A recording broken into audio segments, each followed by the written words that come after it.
My name is Evelyn Carter, 69, widow of Arthur Carter, and I live alone in a cedar-sided house we paid off one slow decade at a time. I water the azaleas on Tuesdays, bake on Sundays, and bring the trash can in before noon so the raccoons stop thinking it belongs to them. The house isn't large, but it holds a lifetime. Birthdays, flu seasons, the night Arthur built me a shelf for my recipe cards and called it my library like it was a cathedral. Our son Mason came to us when he was 8, wide-eyed, bright, cautious with joy. We met him on a rainy Thursday at the county office. He clutched a backpack and a plastic dinosaur that had lost its tail.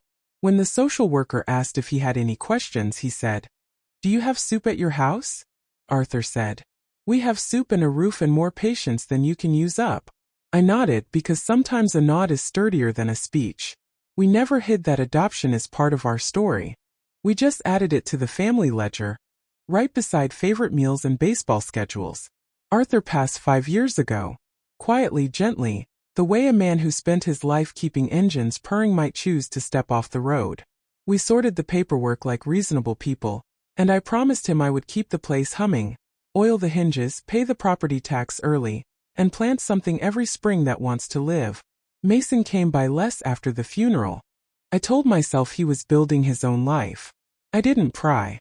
Love isn't a leash. On a Wednesday in late March, I found a white envelope in the mailbox addressed to Mason Carter, care of Evelyn Carter. The return address said Brantley and Hoyt, Notaries and Estates. I set it on the counter to give him when he stopped by Friday for coffee. Then curiosity put its elbows on my conscience. I did not open it. I do not open other people's mail. I poured tea and went about my morning. The doorbell rang. A courier in a windbreaker asked, "Evelyn Carter?" I signed for a second envelope. Also for Mason, same office, marked duplicate copy. The label on the back flap had peeled just enough to show the first line printed inside. I didn't pull. I didn't tear. The paper had already told me what it wanted to say. In response to your inquiry, this letter explains how you could become the owner of the property currently titled to your adoptive mother. Even without the rest, the sentence was heavy enough to set the room 2 degrees colder. Your adoptive mother. Become the owner. Those words don't belong in casual correspondence. I placed both envelopes in the bright blue bowl where I keep spare keys, took one slow lap around the kitchen, then sat down at the table where Arthur and I solved every problem worth solving. My first rule, learned from him. When the ground shifts, don't shout. Sit. Listen to what the moment is saying. Then choose. I chose not to call Mason. Not because I wanted a story to unfold, but because I needed to see what would unfold without my steering. If I was wrong, I would apologize. If I was right, I would need proof. A mother can be kind and still be organized. That afternoon I went to the bank to convert the joint account Arthur and I once used for car repairs into a savings account with extra verification steps. The manager, Mr. Benton, has eyebrows that could shovel snow and a voice like a choir director. He set up text alerts for any check over $200 and double authentication for transfers. I doubt you'll need it, he said. People usually behave better than the rumors say. I smiled. I hope so. Hope isn't a plan, but it belongs on the shelf. On Friday, Mason arrived with a bakery box and a grin. He hugged me, set the box on the counter, and asked about the azaleas. I poured coffee, pulled the first envelope from the blue bowl and said, "This came for you. A second copy too." His smile cooled 1 degree. "Oh, that'll be about Dad's truck title." The return address didn't say Department of Motor Vehicles. It said Notaries and Estates. I didn't correct him. He slid the letter into his jacket pocket like someone tucking away a receipt. He asked casual questions over pastries he didn't finish. How the house was holding up, whether the roof warranty was still good, where I kept the deed and insurance policy, whether Arthur and I had ever updated the will after I switched pharmacies. He had always been curious. Lately, his curiosity had learned to wear cologne. I answered with weather and recipes. When he left, he hugged me again, longer this time, and told me to call if the gutters acted up.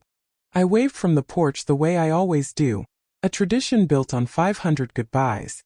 That night I wrote in my red ledger, the one for events that might matter later, 2 envelopes for Mason from notary office. First line visible through tear. How you could become the owner of the property currently titled to your adoptive mother. Conversation later included deed, insurance, roof warranty. No mention of truck title. I date my suspicions not to be dramatic, but to be precise. Precision is dignity in a situation that wants you scattered. I went to bed with the sense that a door had opened somewhere in my house, and I hadn't yet decided whether to close it or brace it. Either way, the hinges were going to need oil. The next morning I made a pot of oatmeal, fed the neighbor's cat through the fence because she's convinced my yard is the cafeteria, and set my phone to do not disturb. If Mason was building a plan that required my confusion, I would refuse to be confused. I pulled the fireproof box from the hall closet and took inventory. Deed, tax receipts, title insurance, Arthur's pension letters, my Social Security award notice, the will we updated the year before his final illness. Everything where it belonged, copies in the folder labeled House Core. At 10, Mason texted a link to a home equity line advertisement and typed, "Ever considered this? Rates are decent." I replied with a picture of my azaleas and wrote, "Blooming. I do not discuss my finances by text with anyone." Sunday after church he stopped by unannounced with a neatly folded canvas tote. "For your papers," he said, cheerful, "so you can keep everything in one place." I thanked him, then put the tote under the sink with the spare vases and did not move the deed from where Arthur and I agreed it lives. If a person wants your documents to be portable, they may not be thinking about your safety. 3 days later the mail carried a flyer from the same notary office. Free information night. Protecting property in later years. The photo showed a smiling couple the age of my grandchildren's teachers.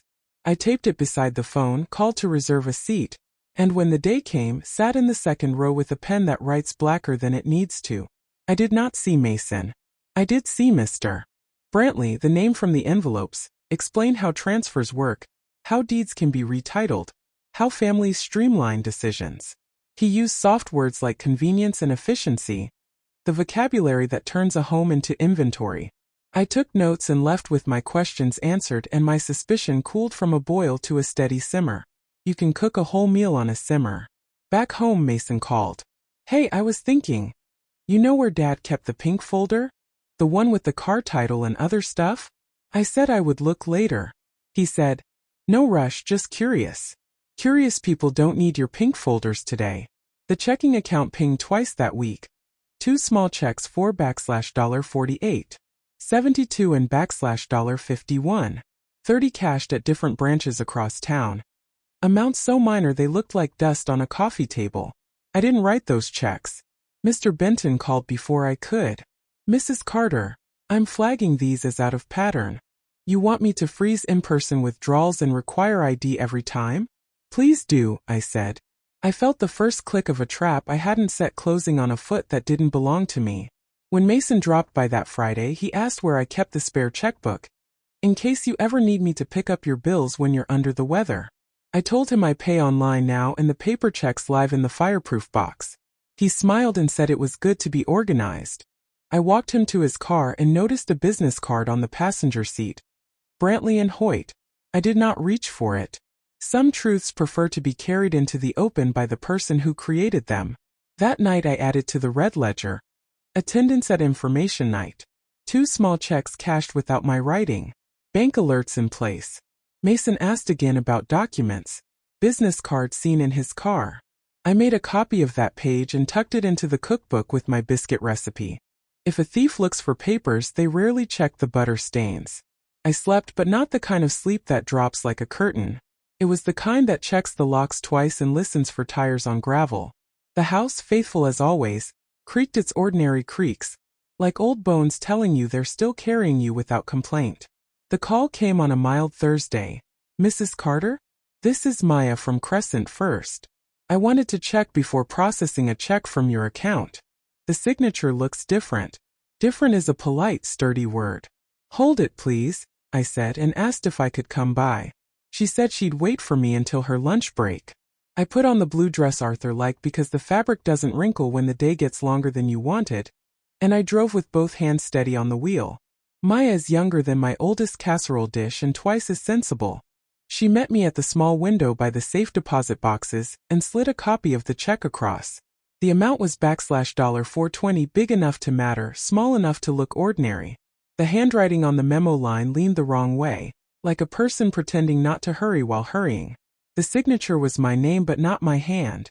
Maya tapped the back of the check. In tiny, neat letters she had written, "Recommend verify with account holder, possible exploitation of older customer." She looked at me with a face I recognized from my years at the hospital. Concern sharpened into action. "Do you know the payee?" she asked. The name was a delivery service Mason uses. "I know the company," I said. "Please do not cash this. Can we log it and make copies?" She nodded, already moving. Mr. Benton came out with a form, and we sat at his desk while he read me the options.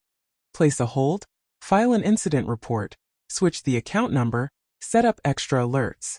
We did all of it. "Do you want to contact your family?" he asked carefully, the way people do when they're not sure if the person you might call is the person you should call about the problem. "Not yet," I said. "I want to understand the shape of this before I start moving furniture." He didn't press. He photocopied Maya's note and handed me a copy for my records. On the way home, I stopped at the post office and rented a small box. I moved my bank statements, pension letters, and the red ledger copy to that address. I told no one. A house can be well loved and still be a poor vault. When I checked my porch, a flyer lay under the doormat from Brantley and Hoyt announcing streamlined transfer packages. The wind has a sense of humor. Mason arrived that evening with takeout and a new line of questioning. "Mom, you ever think about simplifying? Like if something happened I'd need to step in. Maybe put my name on the deed, for logistics." The lawyer I met said it's common now. He said lawyer I met like he had bumped into decency at the grocery store. I asked for the lawyer's name. He said, "I'll text it later," and changed the subject to football like football was a rescue ladder. After he left, I put the boxed leftovers in the fridge and the conversation in the ledger. Attempt to cash check stopped by teller Maya. Bank initiated protections. Mason floated deed transfer, for convenience. Declined. Then I brewed tea, called my church friend Dale. Not for advice, just to hear someone say good night without wanting anything from me. There is medicine in ordinary kindness. I am not a detective, but I kept an organized home for 47 years. Which is a first cousin to detective work. I made folders, mail, bank, conversations, sightings. I printed my text threads with Mason, highlighted the questions about documents, and slid Maya's note into a plastic sleeve. I did not accuse. I prepared. On Monday, I visited county records and asked for a certified copy of my deed and a printout of any filings in the last 12 months. The clerk, a woman with a butterfly pin and the patience of a museum guard, confirmed no one had recorded anything new.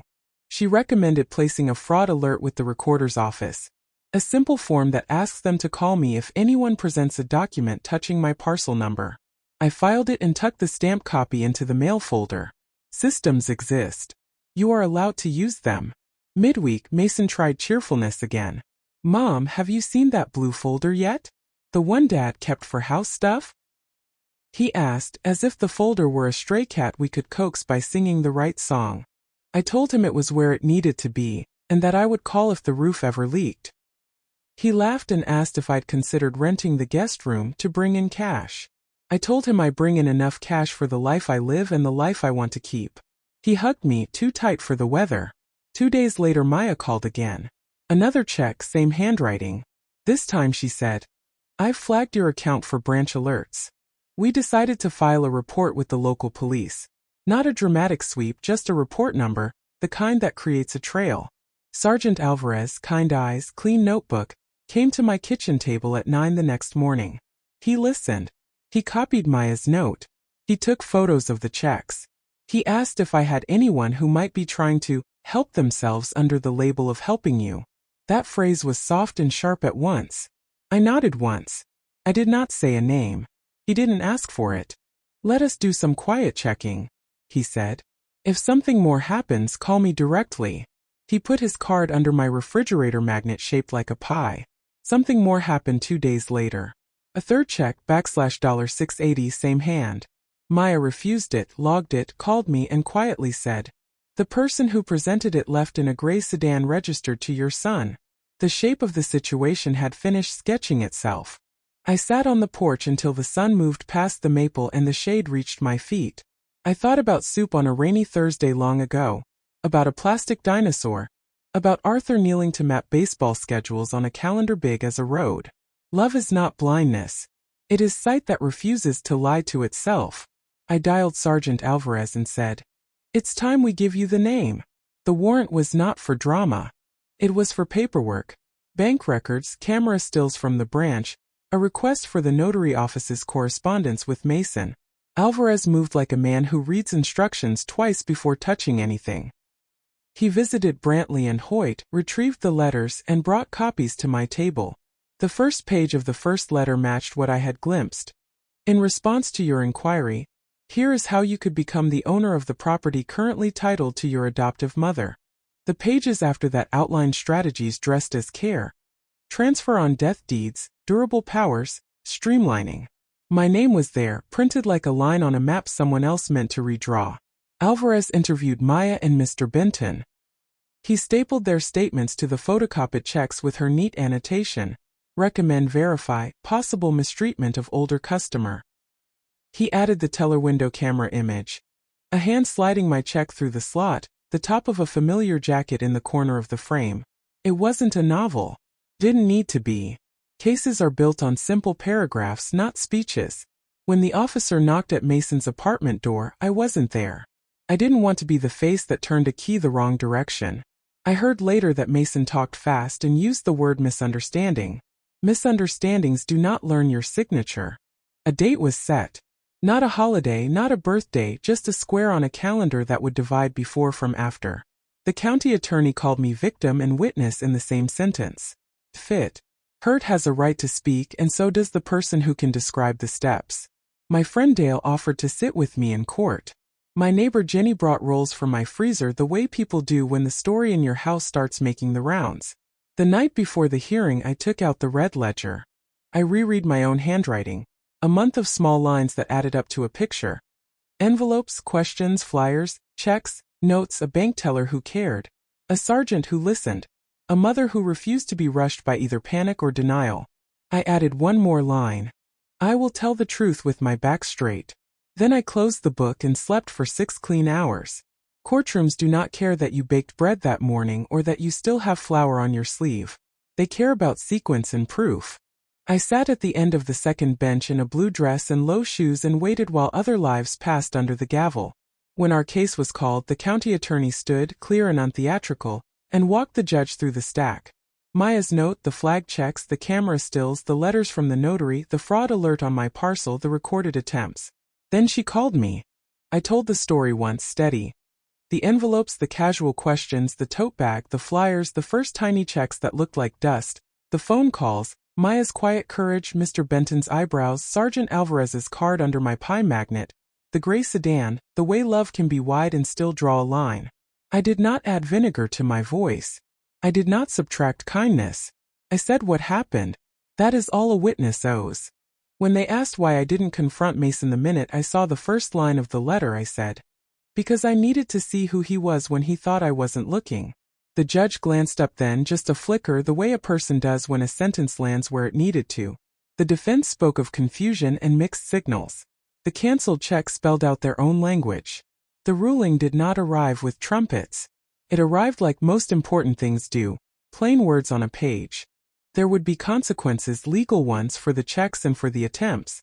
There would be a separate process for the notary's office, which had given advice that looked like help to one person and like a map to someone else's front door to me. I stood, nodded to the judge, nodded to Maya in the back row, and walked out into the hall where the vending machines hum like distant bees. Mason sat on a bench with his head in his hands. I did not go to him. I sent a message by way of the attorney, 3 lines. I love the boy I brought home on a rainy Thursday. I do not recognize the man who tried to turn my house into a plan. If he wants to find his way back to the boy, there is a road. It does not pass through my deed. At home, I opened the windows and let clean air travel the rooms. I thanked the house for holding steady. I wrote the last entry in the red ledger for this chapter. Trial concluded. Spoke as victim and witness. The house is still mine. The person I am is still mine. Then I slid the ledger onto the shelf Arthur built and went outside to deadhead the azaleas. Spring was busy.